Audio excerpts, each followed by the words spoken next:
제 5장.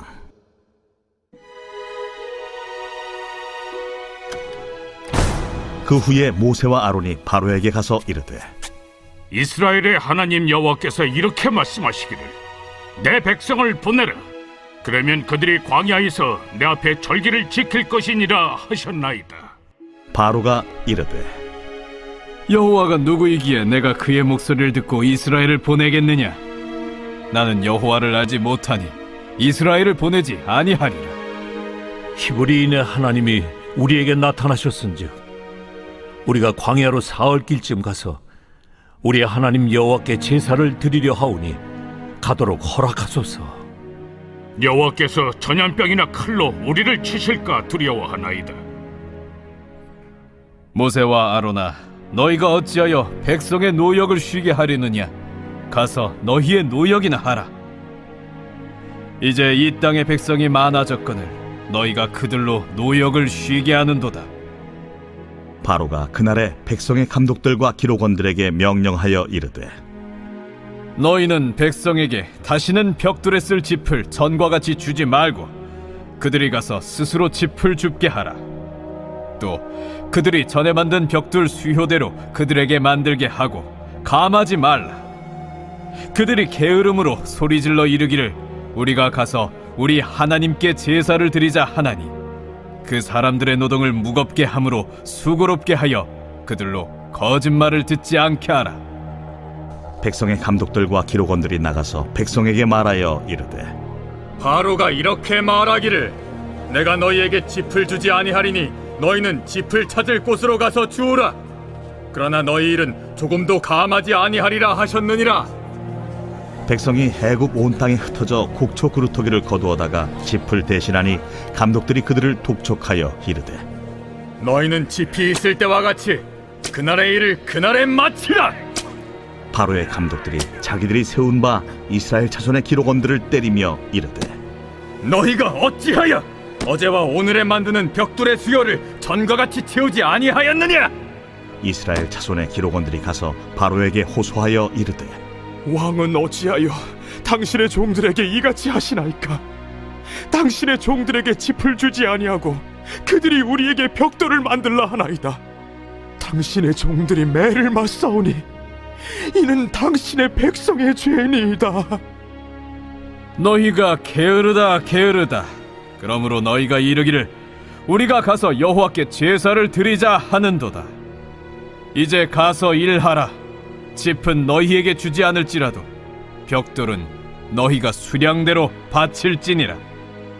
기록하는 일을 맡은 이스라엘 자손들이 너희가 매일 만드는 벽돌을 조금도 감하지 못하리라 함을 듣고 화가 몸에 미친 줄 알고 그들이 바로를 떠나 나올 때에 모세와 아론이 길에 서 있는 것을 보고 그들에게 이르되, 너희가 우리를 바로의 눈과 그의 신하의 눈에 미운 것이 되게 하고 그들의 손에 칼을 주어 우리를 죽이게 하는도다. 여호와는 너희를 살피시고 판단하시기를 원하노라. 모세가 여호와께 돌아와서 아뢰되, 주여, 어찌하여 이 백성의 학대를 당하게 하셨나이까? 어찌하여 나를 보내셨나이까? 내가 바로에게 들어가서 주의 이름으로 말한 후로부터 그가 이 백성을 더 학대하며 주께서도 주의 백성을 구원하지 아니하시나이다.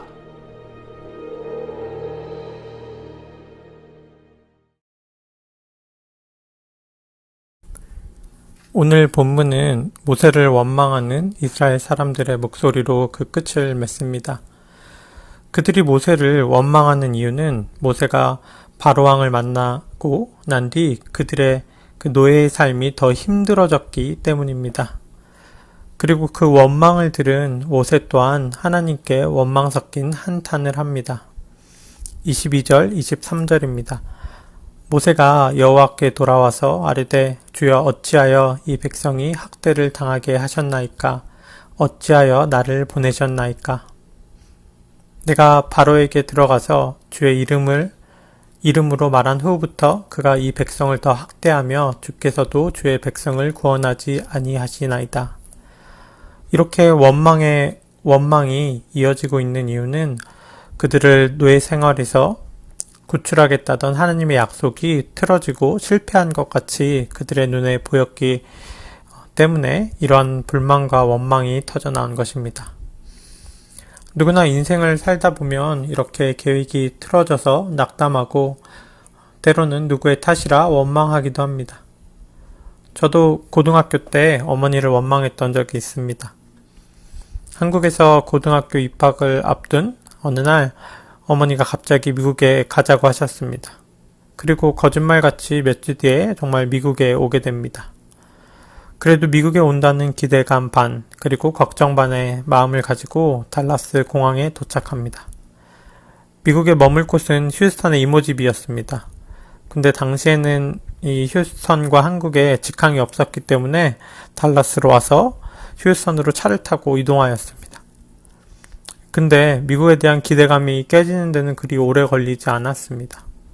달라스에서 휴스턴으로 이동하는 차 안에서 보이는 풍경은 끝도 없는 허벌판 뿐이었습니다. 그리고 몇 달 동안 학교를 가지 못해 마음이 불안했던 시간, 그리고 학교에 들어가서는 부족한 영어로 학업을 따라잡으려 새벽까지 공부하며 받았던 스트레스, 의지할 친구도 없었던 외로움, 그 모든 부담과 걱정과 외로움이 미국으로 나를 데려온 어머니에 대한 원망의 마음이 있었습니다. 그래서 저희 원망이 어머니를 향했는데 저희 어머니의 원망은 이모를 향해 갔습니다. 어머니는 이모를 믿고 미국에 왔는데 미국의 생활이 생각과 다르고 빨리 정착이 되지도 않으니 우리를 돕는 이모에게 그 원망을 쏟아 부었습니다. 마치 오늘 이스라엘 사람들이 모세를 원망하고 모세는 하나님을 원망했던 것처럼 말입니다. 애굽의 노예에서 벗어날 수 있다는 기대에 부풀어 있었는데 현실은 더욱더 힘들어지고 희망이 없어 보이자 그 실망과 좌절감이 모세에 대한 원망으로 나타납니다. 그러나 모든 원망을 듣고 있는 모세의 입장에서는 억울할 수도 있는 상황입니다.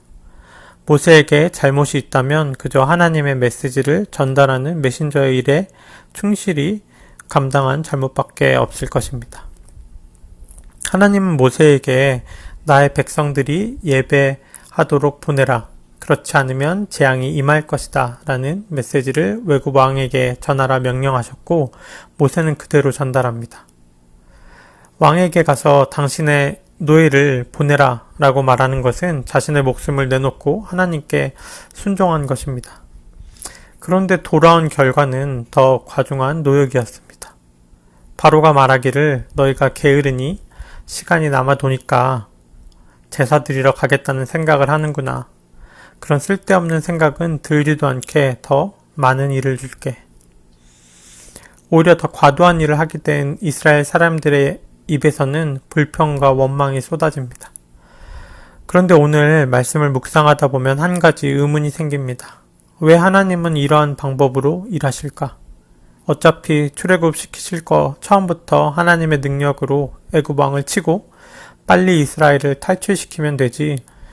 굳이 애굽 왕의 마음을 더 강팍하게 만들고 고집스럽게 만드시면서까지 이스라엘에게 고통의 시간을 주시고 애굽에게는 10가지의 재앙을 내리셨을까라는 의문이 생깁니다. 이러한 의문이 생기는 이유는 출애굽을 바라보는 이스라엘과 하나님의 관점이 다르기 때문입니다. 인간은 굉장히 결과지향적입니다. 그래서 출애굽을 볼 때 애굽 노예 생활에서 벗어나 그 젖과 꿀이 흐르는 언약의 땅 가나안에 들어가는 것이 목적이다라고 생각합니다. 마치 믿는 사람들이 이 땅의 삶을 마치고 천국에 들어간다는 것에 목적을 두는 것 같이 말입니다. 하지만 하나님이 출애굽을 통해 원하시는 것은 그저 애굽에서 가나안으로 들어가는 것이 아닙니다. 이 모든 과정을 통해 이스라엘 사람들이 애굽 왕의 통치를 받는 세상에 속한 사람이 아니라 언약의 땅에 들어갈 성결하고 구별된 사람들로 만들어져가는 과정에 중점을 두는 것입니다.